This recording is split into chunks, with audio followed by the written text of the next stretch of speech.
दिन मनाने जा रहे हैं, मना रहे हैं। जैसे हमने आज बहुत अच्छा लगा कि थोड़ा सा लंबा राउंड मार के आए। परमेश्वर ने इस बार लंबा राउंड मारने के लिए हमें क्या किया है, थोड़ा सा समय दिया। इसलिए प्रभु का धन्यवाद करती हूँ कि हम सभी थोड़ा सा लंबा राउंड मार के आए। अगली बार और भी लंबा राउंड मारने के लिए प्रभु चांस देगा, विश्वास करते हैं। आइए हम प्रभु से प्रार्थना करें कि प्रभु ने ये जो खजूरी का दिन मतलब क्या है, क्यों ये मनाया जाता है। एक्चुअली अगर हम देखने जाते हैं, होसाना होसाना करते हुए जब लोग आते हैं, पुराने नियम के अंदर हर जगह पर जब भी प्रभु यीशु मसीह उनको खुदा परमेश्वर अपने लोगों को छुड़ाता था, तो वो छुड़ाता था तो लोग पाप करते जाते थे, फिर छुड़ाता था, फिर पाप करते जाते थे, फिर छुड़ाता था। लेकिन आखिरी में क्या हुआ कि जैसे मूसा ने अपने सारे भाइयों को, सारे बहनों को मिस्र से बाहर निकाला और उनको बचाया।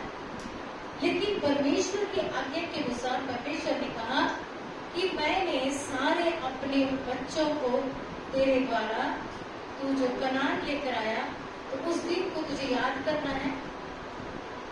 और जब परमेश्वर ने एक के ऊपर एक ऐसे 10 उनके ऊपर विपत्तियां भेजी मिस्र के ऊपर, लेकिन एक भी विपत्ति परमेश्वर के वचन के अनुसार परमेश्वर ने कहा मैं याकूब की संतान के ऊपर एक भी विपत्ति नहीं लाई। और परमेश्वर ने नहीं लाई। और उस समय परमेश्वर ने कहा कि एक विपत्ति ऐसी दी थी कि मिस्र देश के हरेक घर का बहनों को परमेश्वर ने लेने का विचार किया। जो वहां का राजा बहुत कठोर हो चुका था और वो इजरायलियों को मिस्र से बाहर नहीं लेके जाने के लिए दे रहा था। उस समय परमेश्वर ने कहा कि एक मेमने को काट के उस मेमने का रहो जो मेरे बच्चे हैं उनकी सबके घरों के ऊपर क्या करना है, घर के ऊपर लगाना है। सारे घर से जो मृत्यु की आत्मा है, जो मृत्यु का दूत है, वो दूत वहां से क्या करेगा, उस घर को छोड़ेगा। और वही चीज उन्होंने की थी। और नए नियम के अंदर हम देखने जाते हैं कि किस तरीके से परमेश्वर ने इस्राएलियों की रक्षा पुराने नियम में की। उस बात को याद रखते हुए प्रभु ने कहा गया था मूसा को कि तूने भी फसह का पर्व तुझे बनाना है, मतलब पहलोट का पर्व। जो पहलोठा है उसको मिस्र देश के अंदर मिस्रियों का पहलोठा लिया था और उसके बदले में परमेश्वर ने इस्राएलियों को बचाया। हालेलुया, सारे इस्राएली संतानों को बचाया था। और वो फसह का पर्व उस समय से मनाते आते थे कि प्रभु ने जो 7 पर्व दिए उसमें से एक पर्व का पहला पर्व जो है इसी के लिए बनाया जाता था कि मेमने को हर साल में एक बार याद करते थे। खमीरी की रोटी, मतलब उस समय जल्दी वो लोग जैसे वहां से निकले, मिस्र देश से निकले, तो मिस्र देश से निकलते समय उनको समय नहीं था कि वो रोटी को अच्छी तरीके से भून के क्या करना है, रोटी बनाना है। तो उन्होंने उस जल्दी में पकाई हुई रोटी को समझ के उनको जल्दी खाना है। वो जब पर्व मनाते हैं तो जल्दी क्यों खाना है, क्योंकि उस समय को याद करते हुए परमेश्वर ने इस्राएली लोगों को मूसा के द्वारा उस आज्ञा को दिया था कि वो जल्दी में खाना है। हालेलुया। तो आज हम देखने जा रहे हैं कि किस तरीके से परमेश्वर हमारे जीवन को इस खजूरी के दिन परमेश्वर हमें क्या चाहते हैं। आप देखते हो कि बस ये जो खजूरी का दिन जो है, खजूरी का पाम संडे खजूरी का दिन करके मनाते। अब खजूर की डालियों को देखते, खजूर के झाड़ को देखते, बहुत ही ऊंचा हो जाता है। हालेलुया। वो झुकता नहीं है और बहुत ही ऊंचा होता है और वहां जाके ऊंचे पर जाके फल लाता है। और परमेश्वर खजूरी के द्वारा क्या हमें संदेश देना चाहता है। और परमेश्वर प्रभु यीशु मसीह, आइए हम जिस तरीके से पास्टर ने बताया कि चारों गॉस्पेल्स के अंदर ये जो प्रभु यीशु मसीह के पाम संडे के बारे में लिखा गया है, आपने तो वो दर्ज किया है अच्छी तरीके से। आइए हम इसको खोलेंगे मत्ती उसका 1 से 12 पढ़ेंगे।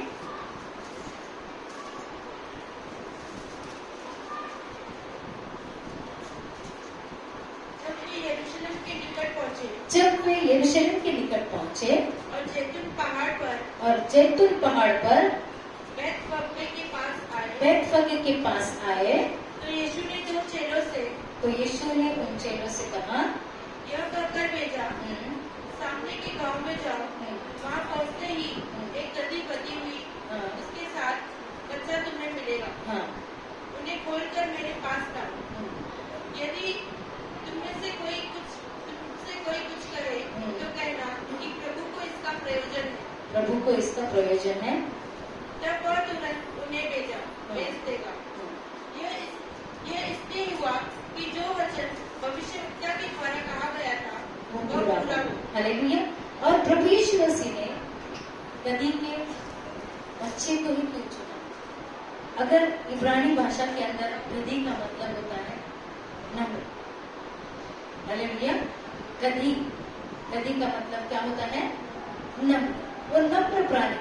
प्रभु जो राजे लोग थे, राजे लोग किस पर चल के जाते थे? ज्यादातर करके किस पर बैठते थे राजा? कोई राजा गदही पर बैठते हुए आपने देखा ही नहीं कभी। इतिहास के अंदर अगर हम देखते हैं तो राजा जो है हाथी पर बैठता है, घोड़े पर बैठता है, जो शान की तरह वो चलते हैं, जो घोड़ा जो दौड़ता है तो उस तरीके से बैठते थे। लेकिन प्रभु यीशु मसीह ने गदही को चुना। गदही का बहुत बड़ा मतलब है कि वो गधा जो था, कितना भी काम करे उसको, कितना भी उसके ऊपर, पुराने जमाने में क्या करते थे कि गदही के ऊपर सब व्यवहार करते थे, घोड़े के ऊपर नहीं करते थे, ना ही हाथी के ऊपर करते थे, ना ही ऊंट के ऊपर करते थे। सबके ऊपर सबसे ज्यादा किसके ऊपर करते थे? गदही के ऊपर। गदही के साथ नम्रता। गदही नम्र है और वो गदही क्या करती थी? सारा का सारा चीज लेके जाने का, कितना भी उसके ऊपर सामान डालो, लोग उसके ऊपर व्यवहार करते थे पुराने समय में। Hallelujah, hallelujah. और वो गदही का मतलब, गदही की पालन पोषण भी बहुत ज्यादा होता था उस समय। गदही के ऊपर ही सारा सामान लेके जाते थे। सिर्फ ज्यादा रेगिस्तान के अंदर ऊंट रहते थे, लेकिन ज्यादा गदहियों को ही वो लोग, गदही सस्ते में रहती थी, अच्छी तरीके से चलती थी, कुछ न बोलती थी, तो कितना भी सामान उसके ऊपर ला दो, चलती थी। और ऐसी तरीके से परमेश्वर ने गदही के बच्चे को चुना। किसको चुना? गदही के बच्चे को। कहता है प्रभु यीशु मसीह क्या कहते हैं कि सामने के गांव में जाओ, वहां पहुंचते ही गदही बंधी हुई है और उसके साथ तुम्हें बच्चा मिलेगा, उन्हें खोलकर मेरे पास लिया। अभी इसके पहले क्या प्रभु यीशु मसीह यरूशलेम में गए नहीं थे क्या? नहीं गए थे? गए थे। प्रभु यीशु मसीह पहले यरूशलेम में गए थे जब छोटे थे, 12 साल के थे, उस समय भी गए थे। उसके बाद में प्रचार करने के लिए भी गए थे। लेकिन खास करके यहाँ पर अगर इस अध्याय के अंदर देखेंगे तो वहां पर लिखा है जब प्रभु यीशु मसीह यरूशलेम में क्यों गए थे? क्योंकि वो फसह का पर्व था। वो जो फसह का पर्व मतलब साल में एक बार आता था, और उस समय वो फसह का पर्व इसलिए होता था कि हमारे सारे पापों का क्या करते थे लोग? पाप की क्षमा होने के लिए वहां पर यरूशलेम जाते थे और उस मंदिर के अंदर सारी भेंटों को चढ़ाते थे। और मेमना वहां पर उस दिन वहां पर क्या होता था? मेमना चढ़ा जाता था। वही दिन परमेश्वर ने चुना कि वो जो फसह का पर्व आता है उसके अंदर वो 3 दिन के बाद फसह का पर्व था। एग्जैक्ट उसी दिन प्रभु यीशु मसीह को सूली पर चढ़ाया। तो आज जिस तरीके से संडे के दिन आज जैसे उसको आज जैसे पकड़वाया जाता है, 3 दिन के पहले जब पकड़वाया जाएगा गुड फ्राइडे के दिन, तो गुड फ्राइडे के दिन जब पकड़वाया जाता है उस दिन तक प्रभु यीशु मसीह पूरे यरूशलेम में घूमता रहा। उसने जैसे ही एंट्री किया तो बहुत सारे काम किए। आगे अगर अध्यायों के अंदर देखेंगे तो वहां पर ऐसा भी लिखा है कि जब प्रभु यीशु मसीह आगे चलते गए, आप देखो जब हम इस वचन को देखकर देखेंगे कि किस तरीके से लोग उनके पीछे पीछे चलते रहे, बहुत हजारों लोग। क्योंकि जब प्रभु यीशु मसीह ने अपनी सेवकाई शुरुआत की थी, उस सेवकाई के समय में प्रभु ने बहुत सारे लोगों को चंगाई दी थी, बहुत सारे लोगों को छुटकारा दिया था, 5000 लोगों को खाना खिलाया था। हालेलुया। और झुंड उनका क्या कर रही थी? यहाँ पर स्वागत कर रही थी। हालेलुया। वो झुंड वहां पर यीशु मसीह की स्वागत कर रहे थे। आप देखिए वचन को पढ़ेंगे 5वां वचन। सिय्योन की बेटी से कहा, देख तेरा राजा तेरे पास आता है, वह नम्र है और गधे पर बैठा है। हालेलुया। इसके जकरिया की किताब के अंदर इसका विवरण लिखा है। जकरिया में लिखा है कि सिय्योन की बेटी आ रही है और वो गधी पे बड़ी किसी से पड़ेगी।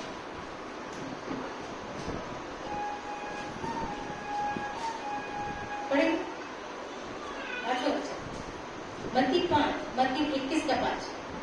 सिय्योन की बेटी से कहो, देख तेरा राजा तेरे पास आता है, वह नम्र है और गधे पर बैठा है, वरना लादू के बच्चे पर। हालेलुया। मतलब किसके बच्चे पर? गधे के। हालेलुया। चेलों ने जाकर जैसा यीशु ने उनसे कहा था वैसा ही किया और गधी और बच्चे को लाकर उन पर अपने कपड़े डाले और वह उन पर बैठ गया। तब बहुत से लोगों ने अपने कपड़े मार्ग में बिछाए और अन्य लोगों ने पेड़ों से डालियां काट कर मार्ग में बिछाई। आप बताइए कि जो गधी थी, मतलब गधी का बच्चा, उसके ऊपर यीशु मसीह बैठा था और कपड़े डाले गए थे। किधर कपड़े डाले गए थे? यरूशलेम में एंट्री करते समय। अभी आप बताइए, यीशु मसीह गधे के ऊपर बैठा था, क्या यीशु मसीह का पांव उस कपड़े को लग रहा था? किसका पांव लग रहा था? किसका पांव लग रहा था? मतलब किसका स्वागत हो रहा था? हालेलुया। किसका स्वागत हो रहा था? और वो गधा कौन है? आप और हम। समझ में आ रहा है कुछ? मतलब वो स्वागत किसका हो रहा था? यीशु मसीह जब हमारे ऊपर बैठता है तो पवित्र आत्मा हमारे अंदर से काम करता है। हालेलुया। हालेलुया। और वो गधा जब गधे के ऊपर यीशु मसीह जब बैठ रहा था तो सारे लोग किसको वेलकम कर रहे थे? वो गधा उसमें शान से चल रहा था क्योंकि उसके ऊपर कौन बैठा था? क्योंकि उस गधे को जिंदगी मिली थी, जीवन मिला था, जीवन देने वाला परमेश्वर उसके ऊपर बैठा था। आज हम क्या करते हैं? यीशु मसीह को हम जरूर अपने अंदर लेते हैं, हमारे ऊपर हम बपतिस्मा के द्वारा उसको पहन लेते हैं, लेकिन जब समय आता है तो हम उसको क्या करते हैं? साइड में उतार कर रखते हैं। आज यहाँ पर जैसे देखते हैं कि देखो आगे क्या लिखा है। चेलों ने जाकर जैसे यीशु ने उनसे कहा था वैसा ही किया और गधी और बच्चे को लाकर उन पर अपने कपड़े डाले और वह उन पर बैठ गया। तब बहुत से लोगों ने अपने कपड़े मार्गों पर बिछाए। क्या लिखा है? बहुत से लोगों ने अपने कपड़े मार्ग पर बिछाए और अन्य लोगों ने पेड़ों से डालियां काट काट कर मार्ग में बिछाई और जो भीड़ आगे आगे जाती और पीछे पीछे चली आती थी पुकार पुकार कर कहती थी, दाऊद के संतान को होशाना। हालेलुया। क्या कर रही थी? दाऊद के संतान को होशाना। धन्य है वह जो प्रभु के नाम से आता है, आकाश में होशाना। ये होशाना क्यों गा रहे थे? क्यों गा रहे थे? देखो यहाँ पर लिखा, दाऊद के संतान को होशाना, धन्य है वह जो प्रभु के नाम से आता है, आकाश में होशाना। जब उसने यरूशलेम में प्रवेश किया तो सारे नगर में हलचल मच गई। लोग कहने लगे, ये कौन है? लोगों ने कहा, ये गलील के नाजरत का भविष्यवक्ता है। किसने कहा ये? सारी भविष्यवाणियां लोगों ने पूरी की। लोगों ने बताया कि ये यीशु मसीह जो है ये नाजरत का, गलील के नाजरत का ये भविष्यवक्ता यीशु है। हालेलुया। क्योंकि उन्होंने संसारिक तरीके से यीशु मसीह उनके पीछे चल रहे, जब उनके बीच में जब संसारिक तरीके से सारे सुख चैन सारी बातें जो इस धरती के ऊपर की सारी जरूरतों को पूरा करने के लिए यीशु मसीह के पीछे चल रहे थे। हालेलुया। क्यों चल रहे थे? कि जो भी रोटी कपड़ा और मटका कौन दे रहा है? इसके लिए सब उसकी जय जयकार। होशाना मतलब परमेश्वर को अभी तुम्हें आशीष कर, तू हमें छुड़ा, तू हमें चंगाई दे। होशाना होशाना होशाना होशाना करके उसके पास क्या करते थे? मतलब अब हमें सब कुछ मिलने वाला है, ताजी ताजी मच्छियां मिलेगी, रोटियां मिलेगी, हम उसके पीछे चलेंगे। आज का विश्वास उस तरीके से चल रहा है। विश्वास ही नहीं चाहिए। यही जो लोग बाद में गुड फ्राइडे के दिन 3 दिन के बाद क्या करते हैं, उसी यीशु मसीह को बोलते हैं कि इससे क्या करो, सूली पे चढ़ो, क्योंकि उनको पता चल गया कि अभी ये जो यीशु मसीह है ये तो अभी तो सूली पर टंग जाएगा। हालेलुया। स्वागत तो बहुत अच्छी तरीके से किया कि उन्होंने देखा कि अरे यीशु मसीह जो है अभी से हम क्या करेंगे। उनको क्या लगता था कि ये यीशु मसीह क्या करे, राजा बनकर पूरे रोमन सरकार से हम सबको क्या करे, आजाद करे। जैसे प्रभु ने यूसुफ के द्वारा इजराइलियों को वहां पर स्थान दिया, मूसा के द्वारा परमेश्वर ने क्या किया, मिस्र से सारे इजराइलियों को बाहर निकाला और कनान देश पहुंचने के लिए। उस तरीके से इन लोगों की मेंटेलिटी की क्या होती थी कि उन्होंने सोचा कि अब यीशु मसीह जो इस यरूशलेम में आया और यरूशलेम के अंदर रोमन सरकार राज्य कर रही थी, यहूदियों के ऊपर बहुत ही अत्याचार कर रही थी, गुलाम करके उनको माना था, जो चाहिए वो उस तरीके से शिक्षा दे रहे थे। अब इनको लगा कि ये जो चमत्कार करने वाला यीशु, जो छुटकारा देने वाला यीशु, 5000 लोगों को खिलाने वाला यीशु, मुर्दों में से जिलाने वाला यीशु अगर हमारा राजा बन गया तो हम क्या हो जाएंगे, बहुत अच्छे मजे से रहेंगे, रोटी कपड़ा मकान इसमें आ गया तो बाकी सारी चीजों की हमें कोई जरूरत ही नहीं। भले हम दिन भर में वचन पढ़ते, आराधना करते, सब करते हैं, लेकिन थोड़ी बहुत तो गलतियां भी इजरायली लोग बहुत करते थे। उनको सब देते हुए भी वो कुड़कुड़ करते थे। 40 साल जब परमेश्वर ने मूसा के द्वारा इजरायलियों को कनान लेके जाने के लिए शुरुआत की, उस समय जब उनको खाना नहीं था, उन्होंने ये नहीं सोचा कि इतने बड़े मिस्री लोगों के उस कट्टर जेल में से वहां से मूसा ने परमेश्वर के द्वारा हमें बाहर निकाला है और 40 दिन वो हमें मन्ना जो खाना का बोलता है कि अब यहाँ पर पहले शुरू में तो जैसे प्रवासी कर रहे थे तो शुरू में उनका चालू हो गया कुड़कुड़ाना। जब सामने समंदर को देखा उनको कुड़कुड़ाना चालू हो गया। हम तो वही तो अच्छे थे, ईंटें तो बनाते थे, आधी रोटी तो मिलती थी और तूने तो हमें मरने के लिए छोड़ दिया, आगे समुद्र पीछे सेना। हालेलुया। इस तरीके से उन्होंने ये विश्वास के साथ नहीं कहा कि परमेश्वर जब आगे चल रहा है खंबे के नहीं तो क्या वो हमारा मार्ग नहीं बना सकता है। हालेलुया। आज भी विश्वासी जो है वो परमेश्वर की आज्ञा पर नहीं चल पा रहे। इतने सारे 6 लाख लोगों को परमेश्वर लेके चल रहा है मूसा के द्वारा और आग का खंबा बनकर वो आगे चल रहा है, फिर भी लोगों के आंखें बंद है। लोग मूसा के पास कुड़कुड़ करते हैं और बोलते हैं, क्या बोलते हैं कि तूने तो हमें मरने के लिए यहाँ बनाया। मूसा फिर से परमेश्वर से बात करते हैं और कहते हैं कि उस समुद्र से मार्ग निकाल के सारे इजरायलियों को वहां से बाहर निकाला। आज परमेश्वर, वही परमेश्वर आज हमारे साथ ही हमारे जीवन को बनाता है।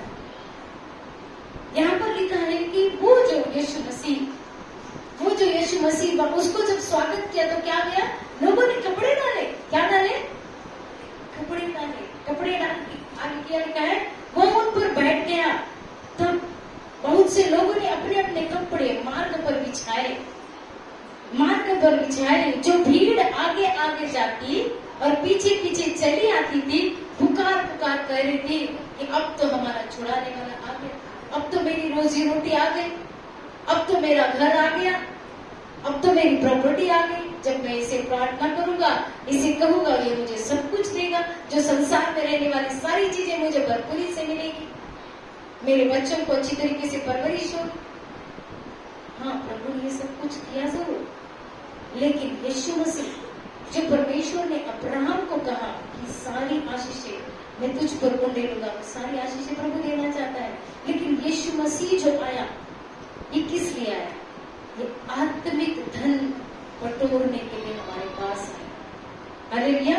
हम भले संसार के तरीके से हमें सब कुछ मिला है, लेकिन आत्मिक तरीके से हमने बटोरना है क्या? हालेलुया। ये यीशु मसीह जब इस जगह पर आया, पहले कहाँ गया मालूम है? 12 वचन लिखेंगे, 21 का 12। यीशु ने परमेश्वर के मंदिर में जाकर उन सबको जो मंदिर में लेन देन कर रहे थे निकाल दिया। और सराफों के पीढ़े और कबूतर बेचने वाले की चौकियां उलट दी और उनसे कहा, लिखा है मेरा घर प्रार्थना का घर कहलाएगा। परंतु तब उसे डाकुओं की खोए बनाते हो। तब अंधे और लंगड़े मंदिर में उसके पास आए और उसने उन्हें चंगा किया। परंतु जब प्रधान याजक और शास्त्रियों ने अद्भुत कामों को जो उसने किए और लड़कों को मंदिर में दाऊद के संतान को होसन्ना पुकारते हुए देखा तो वह क्रोधित हो गए और उसने उससे कहा, कहने लगे, क्या तू सुनता है कि ये क्या कहते हैं? यीशु ने उनसे कहा, हाँ, क्या तुमने यह कभी नहीं पढ़ा? बालकों और दूध पीते बच्चे के मुंह से तो अपार स्तुति कराई। तब वह उन्हें छोड़कर नगर के बाहर बैतनिया को गया और वहां रात बिताई। हालेलुया। उस समय प्रभु ने हर समय, जब तक उसको पकड़वा नहीं जाता है तब तक उसने सारे कार्यों को पूरा किया। उस मंदिर में, जिस मंदिर में परमेश्वर की आराधना होती, जिस मंदिर में वचन को पढ़ाया जाता था, वहां पर डाकुओं की मतलब वहां पर सारे बाजार, मतलब ये सारी चीजें मतलब क्या है?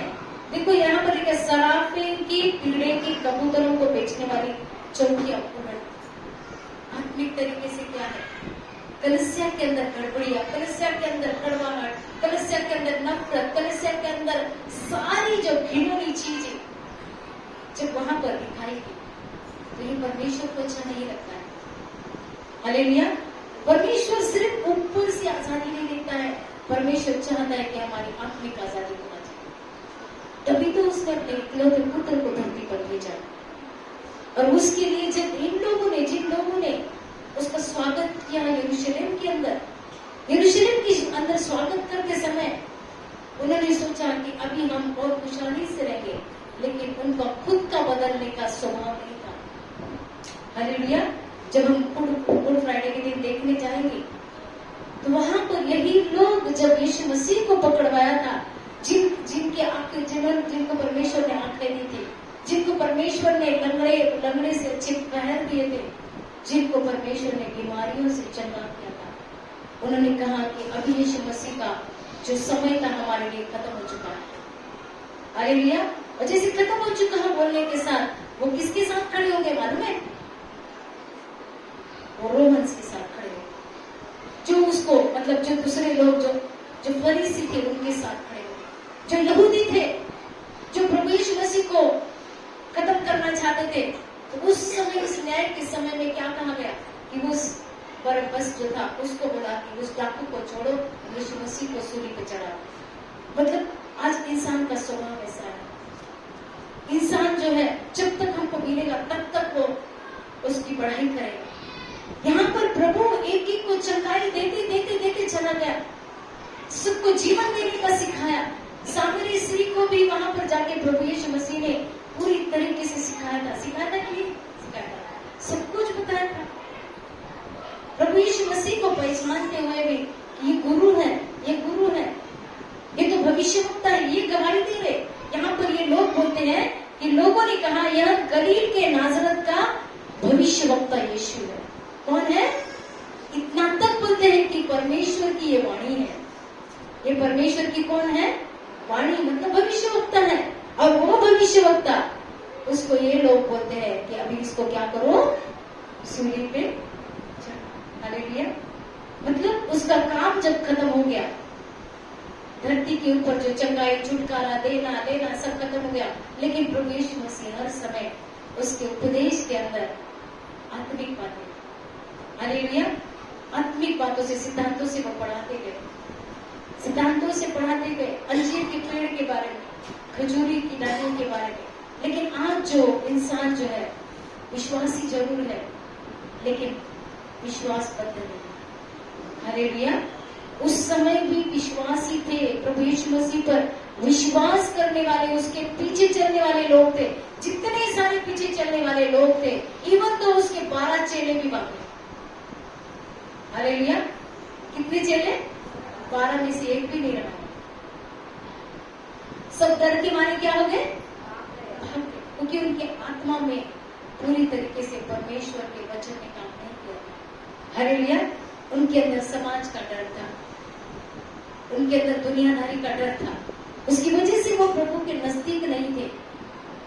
और वही लोगों ने क्या किया बाद में, वही लोग बोलते हैं यीशु मसीह को सूली पर चढ़ाया। सब छोड़ के, सब छोड़ के, लेकिन प्रभु यीशु मसीह का धरती पर रहते हुए इंसान कैसे करता है। वहां पर भीड़ थी, बहुत भीड़ थी। उसकी भीड़ के अंदर वो क्या कर रहे थे, वहां पर सिर्फ आखिरी में उसकी माँ और यमुना दोनों खड़े थे, और कोई भी नहीं था वहां पर। सब भाग गए उसको डर के कि अभी तो काम खत्म हो गया, अभी हम जंगे हो चुके हैं, अभी हमें छुटकारा मिल गया, अभी सब कुछ हो गया, अभी क्या काम है, अभी उसको सूली पर चढ़ाओ नहीं चढ़ाओ हमें कुछ नहीं मालूम, हम अपने चले। हालेलुया। और प्रभु ये नहीं चाहता है। आइए लूका रचित सुसमाचार उसका 19 और उसका 29-30 पढ़ेंगे।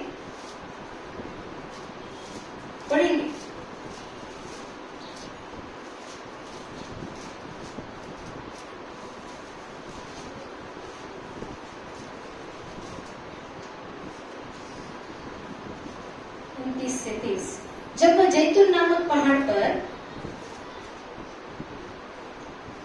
बेथफेगा के बेथनिया के पास पहुंचा तो उसने अपने चेलों में से 2 को कह के भेजा, सामने के गांव में जाओ और उसमें पहुंचते एक गधी का बच्चा जिस पर कभी कोई सवार नहीं हुआ बंधा हुआ तुम्हें मिलेगा, उसे खोल कर ले आओ। यदि कोई तुम में से पूछे कि क्यों खोलते हो तो यह कह देना कि प्रभु को इसका प्रयोजन। विश्वास, अब विश्वास। प्रभु को क्या नहीं मालूम था? उस चेले को कहता है प्रभु कि क्या कर, सामने के गांव में जाओ और उसमें पहुंचते एक गधी का बच्चा जिस पर कभी कोई सवार नहीं हुआ बंधा हुआ तुम्हें मिलेगा, उसे खोल कर लेकर। प्रभु हमारे बारे में सब कुछ जानता है। प्रभु हमारे स्वभाव के बारे में जानता है, हमारे नेगेटिव और पॉजिटिव को प्रभु जानता है, लेकिन प्रभु फिर भी बोलता है ये मेरा बच्चा है। हालेलुया। ये मेरा बच्चा है, ये मेरा बच्चा है और इसके ऊपर मैं बैठना चाहता हूँ। हालेलुया। और इसके ऊपर मैं बैठना चाहता हूँ। और वो जो गधा जो था एक नम्र था, उस तरीके से प्रभु यीशु मसीह हमें भी नम्र बनाना चाहता है। हालेलुया। नम्र है वो पृथ्वी के क्या हो गए, अधिकारी हो। और प्रभु हमारे जीवन में वो चीजें करना चाहता है। अगर हम खुद ही अपने आप को न्यायी बना देंगे तो परमेश्वर का हमारे जीवन में क्या काम है? क्या नहीं काम। जिस तरीके से हम पिछले उस वचन के अंदर देखा कि उन लोगों ने क्या किया, सब कुछ पा लिया और उसके बाद बोलते हैं कि अभी इसे क्या करो, सूली पे चढ़ो। अभी इसका हमारा वास्ता नहीं है, अभी हमारा काम खत्म हो चुका है। लेकिन प्रभु ऐसा नहीं सोचता है। परमेश्वर सोचता है कि हम अनंत काल के लिए चुने गए लोग हैं। हम सिर्फ धरती के 60 या 70 साल के लिए नहीं गए, तो हमारा आत्मिक स्तर बढ़ना बहुत जरूरी है। प्रभु इस गधी को क्यों चुना है? क्योंकि वो नम्र है और वही गधे के ऊपर वो बैठना चाहता है। उन लोगों को बोलता है जाओ, वहां पर वो गधा है और वो कहेगा, वो आदमी कहेगा कि इसका मतलब, वो कहेगा तो बोलना कि प्रभु को इसका प्रयोजन है, प्रभु को इसकी जरूरत है। आज परमेश्वर को हमारी जरूरत है। हालेलुया। परमेश्वर को हमारी जरूरत है। वो अकेला ही स्वर्ग में नहीं रहना चाहता है, वो चाहता है कि हम सभी उसके साथ रहें। लेकिन हमारी सोच उन बहुत ज्यादा लोगों के बीच में लोगों की ऐसी समझ हो गई, अरे यहाँ पर बहुत ज्यादा है मतलब बहुत कुछ आशीष है। ऐसा नहीं। प्रभु छोटे झुंड को क्यों पुकारता है? प्रभु बोलता है कि आत्मिक उन्नति उनकी होनी चाहिए। प्रभु सिर्फ उन 60 या 70 साल के लिए हमारे साथ रहना नहीं चाहता है। हम उसके साथ बलवा नहीं कर सकते, हम खुद न्याय नहीं बन सकते, हम किसका भी न्याय नहीं कर सकते, न किसी पास्टर का, न किसी एल्डर का, न किसी बच्चों का। क्योंकि न्याय करने वाला जो परमेश्वर है, तो प्रभु हमारा उपाय है, वो प्रयोजन करता है। हमको प्रयोजन करने की जरूरत है क्या? नहीं। हालेलुया। हमको प्रयोजन करना है, नहीं करना है। और प्रभु मतलब बच्चा जो है वो बच्चे आप और हम हैं, और बच्चों को परमेश्वर बोलता है कि मेरे पास आओ।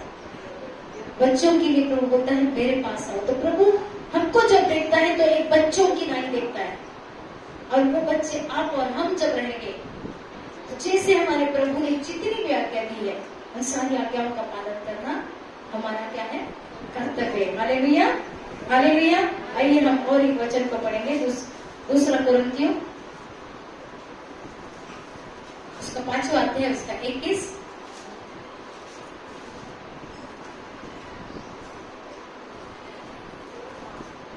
दूसरा कुरिन्थियों 5वां अध्याय उसका 21।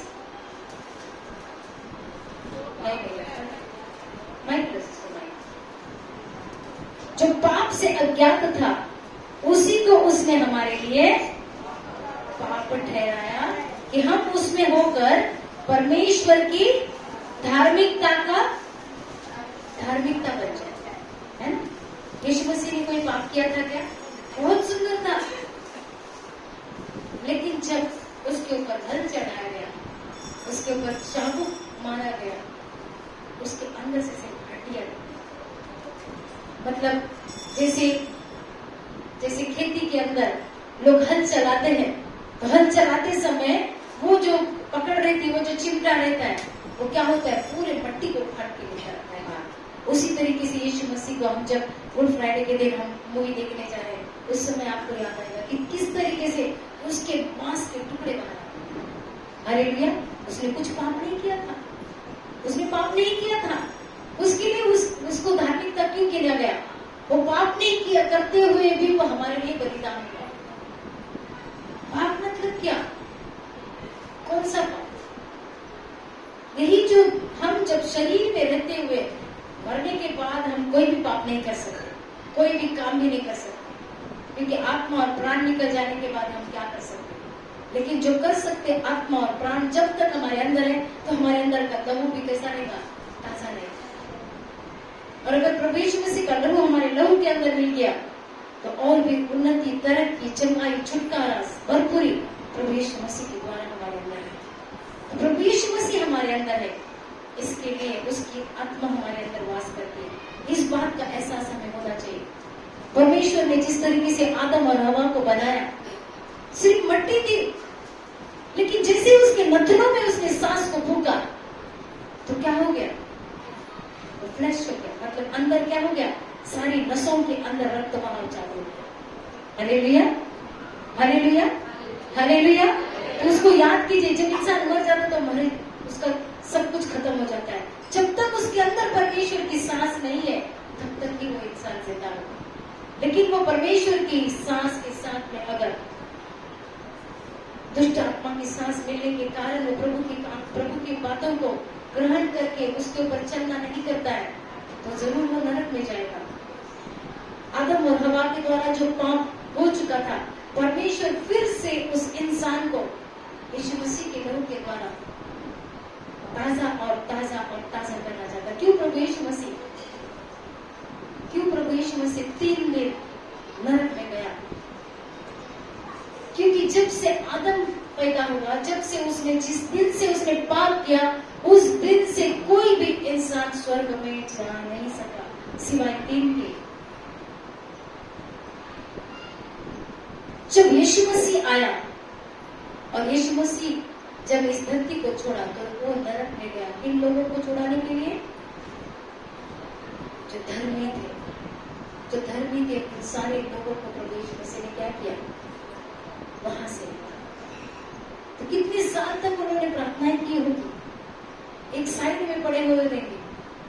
हालेलुया। और वहां से प्रभु ने उनको निकाला। आज हम फसह का पर्व के बारे में देखते हैं, तो प्रभु यीशु मसीह एंट्री कर चुका है यरूशलेम के अंदर। और यरूशलेम कौन है? ये है यरूशलेम। हालेलुया। हम उसके मंदिर है, उस मंदिर के अंदर वो आ चुका है। तो उस मंदिर के अंदर जब आ चुका है तो उसने क्या करना चाहिए? पास्टर ने अभी भी पढ़ा है कि हम क्या कर सकते हैं? लोगों को छुटकारा दे सकते हैं, चंगाई दे सकते हैं, क्योंकि हम नहीं लेकिन हमारे अंदर का यीशु काम करता है। Hallelujah, hallelujah. हमें एहसास होना चाहिए कि हमारे अंदर का यीशु जो है वो पावरफुल है, हम नहीं है। तो अगर गलत भी किसी का न्याय करते हैं तो हमारे यीशु मसीह और पवित्र आत्मा को ट्रीट करते हैं, उसको तकलीफ देते हैं, क्योंकि न्याय करने वाला सिर्फ परमेश्वर है। हालेलुया। हमारे खिलाफ अगर कोई भी कुछ भी बोले तो भी हमें इतना गलत सोचने की जरूरत नहीं है। हालेलुया, जरूरत नहीं है। हमें उल्टा उसको पलटवार करने की जरूरत नहीं है, क्योंकि परमेश्वर हमारा पिता है। वो हमारी ओर से क्या बोलता है? प्रभु बोलता है, क्यों तू डरता है, तेरे लिए वो लड़ता है। क्यों तू डरता है, तेरे लिए वो लड़ता है। जब साथ है मसीहा, जब साथ है मसीहा, जीत हम जाएंगे। बोलिए, जब साथ है मसीहा, जब साथ है मसीहा, जीत हम जाएंगे, जीत हम जाएंगे, फतह हम पाएंगे, जीत हम जाएंगे, फतह हम पाएंगे। हालेलुया, हम फतह पाएंगे ही पाएंगे। हम आत्मा में बहुत इन दिनों में बहुत कुछ सीखा है। परमेश्वर चाहता है कि धार्मिकता, परमेश्वर चाहता है कि परमेश्वर देखता है ये इंसान नहीं। प्रभु ये नहीं कहता है कि ये तो निंदा करने वाला है, ये तो गलत है, ये तो ऐसा है। नहीं, प्रभु कहता है ये मेरा बच्चा है, ये मेरा पुत्र है, ये मेरा पुत्र है, और ये मेरा पुत्र मेरे जैसा चलेगा, क्योंकि परमेश्वर बनाना चाहता है। जब हम अधर्मी थे उसी समय प्रभु ने हमको चुना, लेकिन अब जब हमें पहचान हो चुकी है कि प्रभु यीशु मसीह मेरे अंदर है तो मुझे धर्मी बनना ही बनना है। हालेलुया, तब तो मैं स्वर्ग में जाऊंगा। हालेलुया। आइए और एक वचन पढ़ेंगे, पहला पत्रस उसका 2 अध्याय उसका 24वां वचन, जल्दी जल्दी पढ़ेंगे। पहला पत्रस 2 अध्याय उसका 24।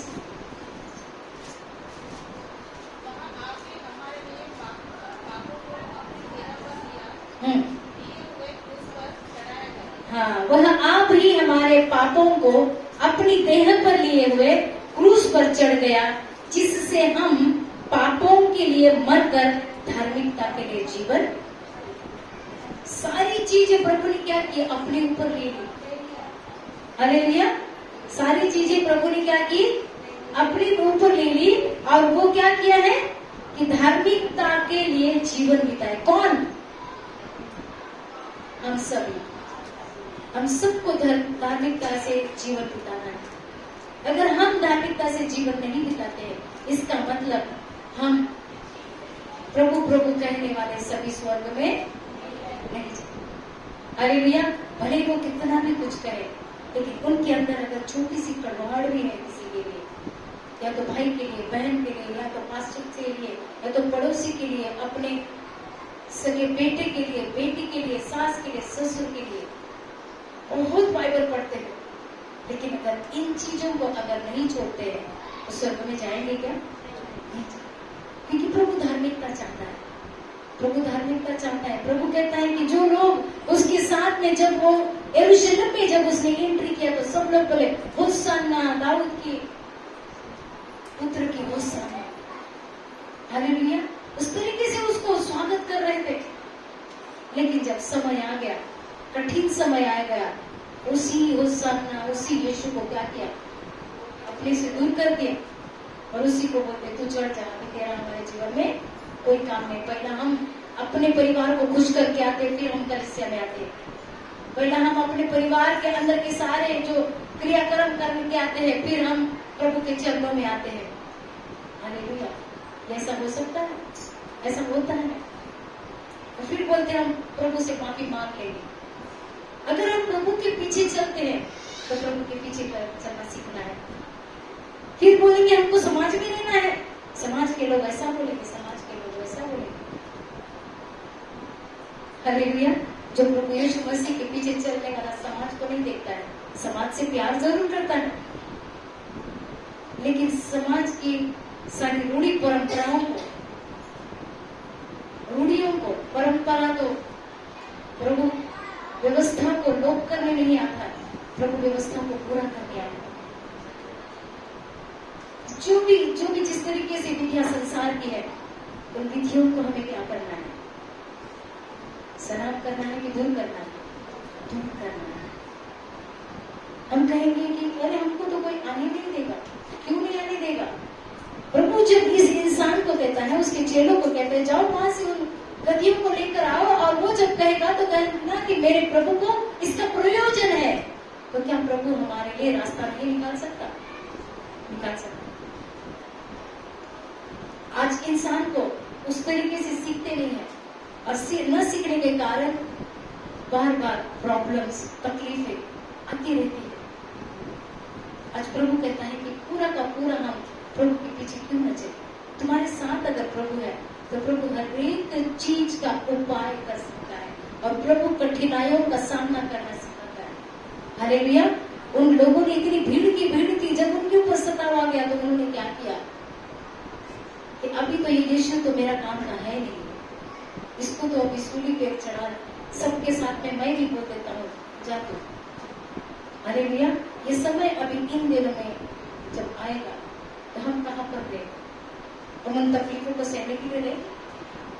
हम सीधा बोल देंगे नहीं, मैं मसीह नहीं हूँ, मैं प्रभु का फॉलोअर नहीं हूँ। नहीं, हम मसीह ही है, हम परमेश्वर के पीछे चलने वाले लोग हैं। हमारा मरण जो है 60, 70, 80 साल तक, इतना ही हमारी जिंदगी है। 120 साल तक हमारी जिंदगी, फिर उसके बाद क्या? उसके बाद तो हमें स्वर्ग जाना है। अनंत काल का जीवन परमेश्वर ने हमारे लिए रखा। वो नहीं चाहता है कि हमें नरक में भेजने के लिए। वो नहीं, अगर वो चाहता था कि मैं क्यों भेजूं, मैं क्यों जाऊं धरती के ऊपर, ये लोग जब मेरी मानते ही नहीं। परमेश्वर दया और करुणा का प्रभु है, उसने ऐसा कभी नहीं सोचा, लेकिन उसने अपने इकलौते पुत्र को नीचे भेजकर, उस वहां पर लिखा है, पढ़ेंगे उस वचन को, पढ़ेंगे, पढ़िए शिशु फिर से एक बार तदरस। हाँ, वो आप ही हमारे पापों के लिए, हाँ, अपने देह पर लिए हुए क्रूस पर चढ़ाया गया। हाँ, अरे इसके लिए बोला गया धार्मिकता के लिए, धार्मिकता के लिए जीवन बिताए। इस धरती पर रहते हुए ही हम धार्मिकता का जीवन बिता सकते हैं। एक बार यहाँ से आत्मा और प्राण चला गया, कोई भी धार्मिकता तुम्हारे अंदर से दिखाई नहीं देगी। वहां पर सिर्फ मुर्दा और मुर्दा और मुर्दा दिखाई। हालेलुया। और उससे बोलेंगे अरे इसने तो बहुत पाप किया था, अभी तू जाके क्या कर, अंगीकार कर सकता है? नहीं कर सकता है। जब तक हमारे अंदर प्राण है, जब तक हमारे अंदर आत्मा है, तब तक ही हम वो अंगीकार करके अपने आप को बदल सकते हैं। लेकिन जिस दिन हमारे अंदर से सांस चली गई, तो हम कितना भी प्रभु यीशु मसीह के पीछे, हम कितने भी बाइबल पढ़ो, कितने भी बाइबल पढ़ा होगा, कितना भी उपवास किया होगा, और अगर हमारे अंदर से निंदा नहीं गई, अगर हमारे अंदर से नफरत नहीं गई, अगर हमारे अंदर से किसी के लिए दया नहीं आई, इसका मतलब हम कहाँ जाएंगे? हम लोगों के सामने तो अच्छे बन जाएंगे, लेकिन परमेश्वर अपने मुंह को मोड़ लेगा। जैसे यीशु मसीह के ऊपर जब परमेश्वर ने पाप को देखा, 3 घंटा अंधेरा था। उस समय प्रभु यीशु मसीह ने कितना सहा होगा, कितने सारे लोगों के दुख को देखा रहेगा, और शैतान किस तरीके से उसको निचोड़ता रहेगा। Hallelujah, hallelujah. आज हम बहुत साधारण तरीके से मसीह का जीवन बिता रहे हैं। मसीह वो है कि हमें अनंत काल तक स्वर्ग में लेकर जाने के लिए आया है। हालेलुया। वो नहीं चाहता है कि हम नरक में सालों साल उन कीड़े मकोड़ों के अंदर जिए। सिर्फ शारीरिक चंगाई नहीं, लेकिन आत्मिक चंगाई हमारी होना बहुत जरूरी है। ये फसह का पर्व जब हम मनाते हैं तो हमारा आत्मिक उद्धार होना बहुत जरूरी है। शरीर का उद्धार तो कर देता है, छुटकारा कर देता है, लेकिन हमारा आत्मिक स्वभाव का उद्धार कब होगा? जब तक हम अपने आप को प्रभु यीशु मसीह के स्वाधीन नहीं करते, तब तक हम बोलेंगे अरे मेरा तो उद्धार हुआ, मैंने तो पानी का बपतिस्मा ले लिया है, अभी तो मेरा उद्धार हो चुका। हाँ, उद्धार तो हो चुका है, तूने पानी को बपतिस्मा लेके प्रभु यीशु मसीह को पहन जो लिया है, लेकिन निंदा करना छोड़ा नहीं है। हालेलुया। लेकिन तेरे अंदर सहन शक्ति नहीं है, तेरे अंदर धीरज नहीं है, संयम नहीं है। आत्मा के नौकर कहाँ गए? वो सारे के सारे तो उल्टे तरीके से यूज कर रहा है, तो कहां से तेरा उद्धार? हालेलुया। आज हम परमेश्वर से मांगेंगे कि प्रभु ये जो सारी चीजें, प्रभु जी परमेश्वर तूने घोड़े को नहीं चुना, तूने हाथी को नहीं चुना, तूने ऊंट को नहीं चुना, लेकिन तूने गधे को चुना, वो भी गधे की बच्ची को चुना। प्रभु वही उसी तरीके से हम बने प्रभु। वो जो गधा, जो नम्रता, कितना भी उसके ऊपर बोझ, कितना भी काम रहो, कितना भी लोग सुनाई दे, लेकिन मैं तो परमेश्वर का बंदा हूँ और मैं अपने कार्यों को प्रभु की अगुवाई के अंदर चलाऊंगा। 100% परमेश्वर हमारे जीवन में, अपने परिवार के अंदर उत्तम से उत्तम कार्य, जो कुछ कार्यों की हमारे पास भूख है, जिस तरीके से प्रभु यीशु मसीह उस लोगों को कहता है, अपने चेलों को कहता है कि जाओ वहां पर गधी का बच्चा बंधा हुआ रहेगा गधे के साथ में, उसको तुम पकड़ के लाओ और कहना कि ये प्रभु के लिए प्रयोजन है। आज प्रभु ने जब हमें पकड़ा है, प्रभु हमारे ऊपर बैठकर चलना चाहता है, तो हम उसको क्या करते, उतार कर बाहर फेंकना नहीं है, उसको बोलना है कि प्रभु तो मेरे पूरे शरीर का ताबा, आत्मा का ताबा, प्राण का ताबा ले। मैं कमजोर इंसान हूँ। आज जब तू मेरे अंदर आ चुका है, तू यरूशलेम में आ चुका है, इस मंदिर में आ चुका है, तो इस मंदिर को कैसा कर, परिपक्व कर, परिपूर्ण कर, फलवंत कर, बहुतायत का जीवन में औरों को दे सके।